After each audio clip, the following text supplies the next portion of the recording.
चलिए आज एक बहुत ही दिलचस्प कहानी सुनते हैं। एक ऐसी कहानी जो एक छोटे से पल और उसके कह सकते हैं जिंदगी बदल देने वाले नतीजों के बारे में है। ये कहानी ना एक बहुत बड़ा सवाल खड़ा करती है।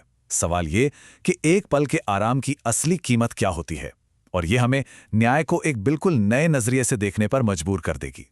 तो कहानी की शुरुआत होती है एक रानी के आलीशान महल से, और इस महल में है एक वफादार दासी जिसका रोज का एक तय काम था। उसका काम था रानी के लग्जूरियस बिस्तर को तैयार करना। मतलब हर रोज बिस्तर को एकदम साफ सुथरा करना, अच्छे से बिछाना और पूरे कमरे को इत्र से महका देना। लेकिन फिर एक दिन वो बहुत ज्यादा थकी हुई थी, और बस उसी थकान में उसके मन में एक ख्याल आया। एक ऐसा ख्याल जो आगे चलकर सब कुछ बदलने वाला था। और यहीं से कहानी में आता है एक बड़ा ट्विस्ट।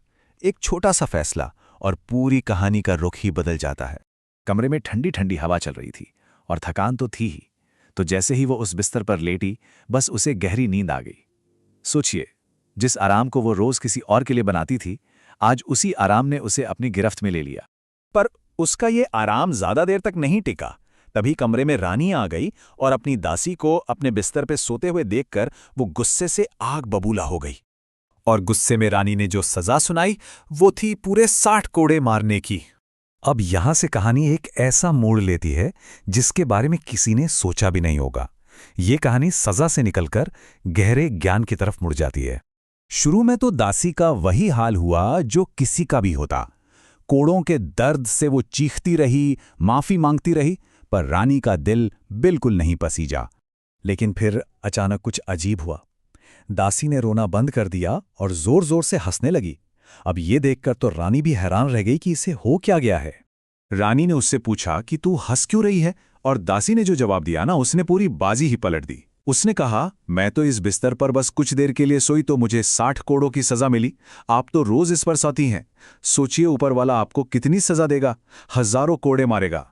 तो देखिए उसका लॉजिक कितना सीधा और गहरा था कि अगर कुछ पल के आराम की सजा 60 कोड़े हैं, तो जो इंसान रोज उसी ऐशो आराम में रहता है उसे दैवीय न्याय यानी डिवाइन जस्टिस से कितनी बड़ी सजा मिलेगी। लेकिन रुकिए, कहानी अभी खत्म नहीं हुई है।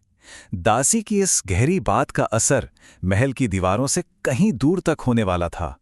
ये बात एक से दूसरे तक, दूसरे से तीसरे तक फैली, और फैलते फैलते ये कहानी एक बहुत अमीर आदमी सपू साहब तक जा पहुंची।